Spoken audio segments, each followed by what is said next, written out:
Hi guys, good to see you all today. Welcome to Convocation. We've been studying Psalm 23 and so far we're still at the very beginning. We've talked about the Lord is my shepherd, and now this is our second week to talk about the part where it says, I shall not want. Some versions say, I shall not be in want, because what we mean when we say the word want isn't like, well, I really want to do well on my test, or I really want to have a nice friend come over. What we really mean is lack. I will not lack.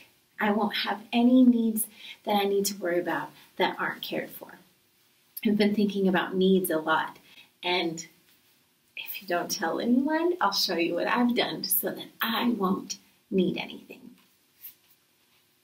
Okay, no one's coming. I bricked up the hole and I think it looks totally natural. I don't think anyone will go searching. It's my secret hiding spot, and I can show you guys since none of you can drive and you won't get over here to find this. Okay. So, I've got some Clorox wipes, so I won't need those. I can keep the germs away. Bubbles, because I often have bubble emergencies. Got some hand sanitizer, obviously. I've got my first aid kit. Everybody needs a first aid kit, and I think you saw I dropped some masks. Everybody needs masks. You gotta keep the germs away. I've got, this is one of my favorites. Oh, that was some more masks. I've got a disguise in case I need a hideout and don't want anyone to recognize me. I've got some more masks, because you have to have them everywhere you go. More sanitizer. This is for protection. Squirt someone with water and run fast. More masks. More sanitizer.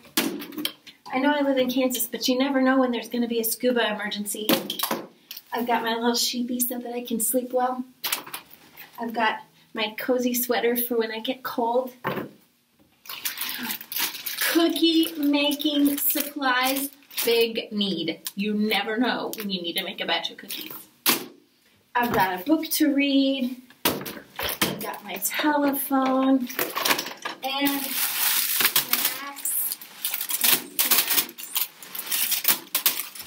snacks. So I don't think there's anything. Oh my goodness, I forgot to get drinks. What if I need drinks? And I didn't bring my pajamas. I might need pajamas at some point.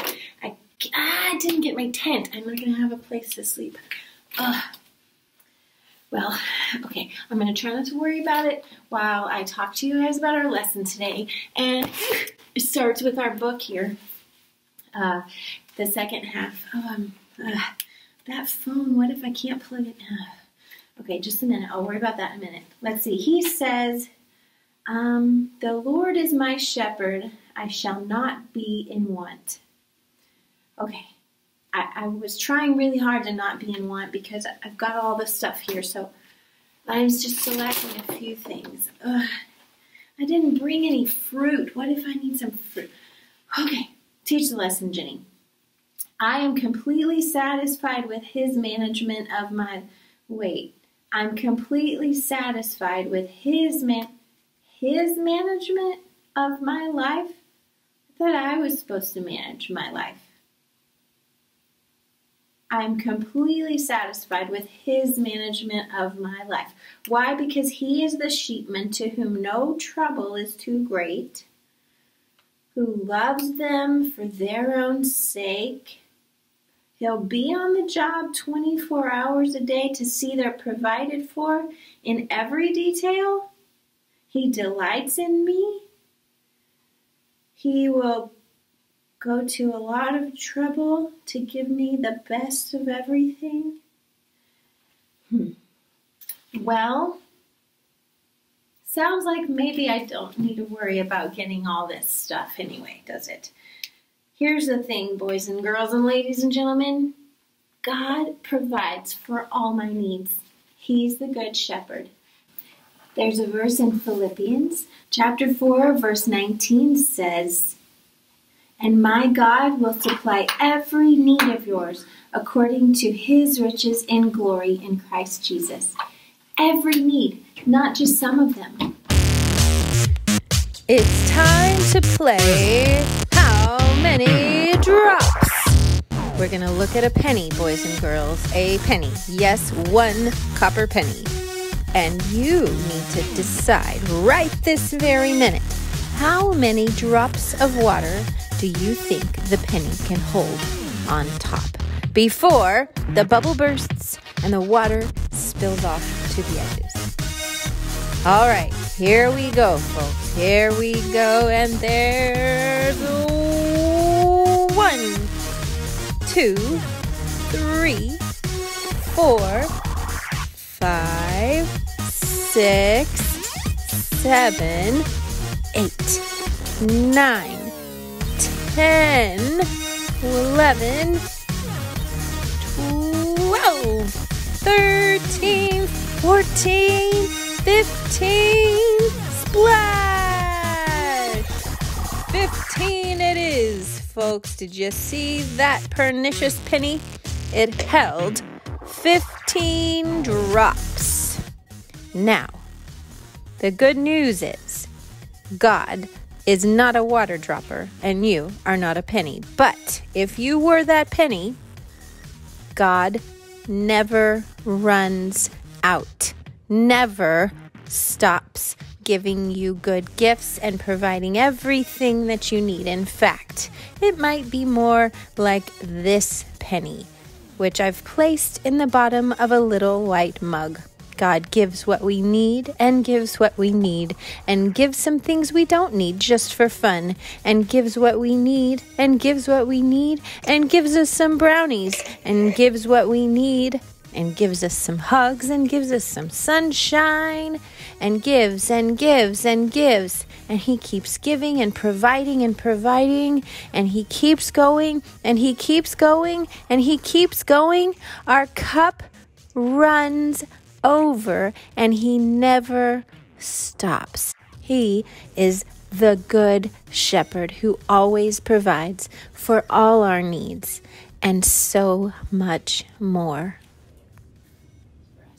God provides for us like this. He pours into us everything we need, and then he pours some more gifts and some more kindness and some more love, and he keeps pouring and pouring and pouring until our cup runs over.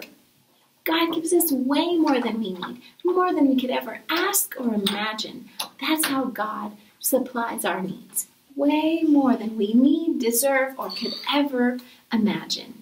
And do you know what we're supposed to do with all that water that flows over? We're supposed to share. We're supposed to share with others. The Lord is my shepherd. I shall not want. He provides for every need I have. And he provides so abundantly that out of that abundance, I can share with others so that they can know our good shepherd who supplies for all our needs. Do you know, not anymore, but it used to be that shepherds would pin up their sheep in the night so that the shepherds could rest a little and the sheep wouldn't wander off in the dark when the shepherds couldn't see them. So they would set out a little bit of fence out of wood around the sheep, put all the sheep in there, and where there would be a gate, the shepherd would just lay down and sleep right there in the gate. That way, if a sheep were to try to get out in the night, they would have to step on or over the shepherd. No way they could get out. So when God tells us in his word that Jesus is the gate, he means that Jesus is standing right there, holding us in where we belong, where we're safe, where we are so provided for, just like a gate. Not like in a prison, but like to keep us safe. Like being inside your house with the door closed and there's a huge big thunderstorm outside. Or like being inside your car with your seatbelt on while you're flying down the highway. You wouldn't want to be outside the car right then, would you? There are lots of times when it's safer to be inside. And this is the best time, when God has us in his sheep pen and Jesus, our good shepherd, is watching out for us so that no one bad can come in and all of us are safe inside and won't wander out.